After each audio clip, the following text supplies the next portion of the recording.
السلام علیکم ورحمۃ اللہ وبرکاتہ۔ میں آپ کا بھائی ابو بکر حیات آپ کے ساتھ مخاطب ہوں۔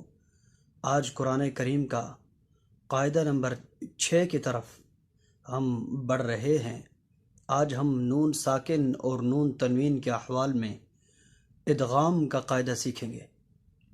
اگر آپ میری ویڈیوز سے مستقل فائدہ اٹھا رہے ہیں تو میرے اس سبق سے پہلے ایک پکچر کے طور پہ میں نے اس ویڈیو سے پہلے ایک صفحہ دیا ہے، اس کا آپ مطالعہ فرما لیں تاکہ آپ کو آج قرآن کریم کا یہ اہم قاعدہ اچھی طرح سمجھ آ سکے۔ یاد رکھیے، ادغام کا مطلب ہوتا ہے داخل کرنا، یعنی نون ساکن اور نون تنوین کو 7 حروف کے اندر داخل کرنا۔ یعنی نون ساکن اور نون تنوین کے بعد اگر یا، را، لام، میم، واو، نون جن کا مجموعہ ہے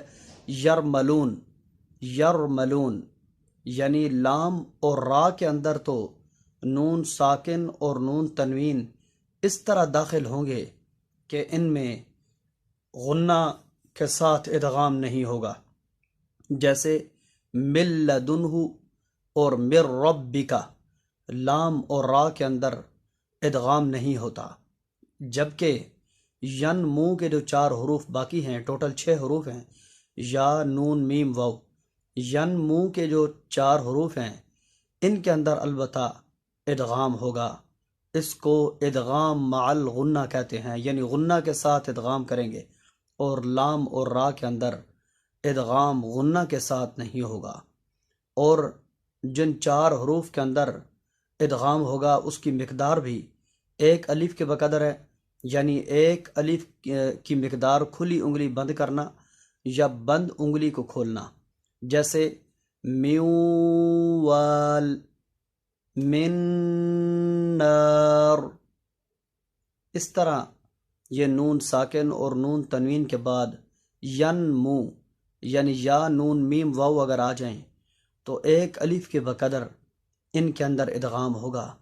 اگر یہ قاعدہ آپ کو سمجھ آ گیا تو آخر میں مثالوں پر تھوڑی سی توجہ کرنے سے آپ کو انشاءاللہ قرآن کریم کا یہ اہم قاعدہ بہت آسانی سے سمجھ آ جائے گا۔ آئیے مثالوں کی طرف رجوع کرتے ہیں۔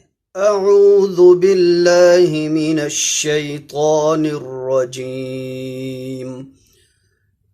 تبت یدا ابی لہب وتب فی جیدها حبل من مسد فجعلهم كعصف مأكول ويل يومئذ للمكذبين ويل للمطففين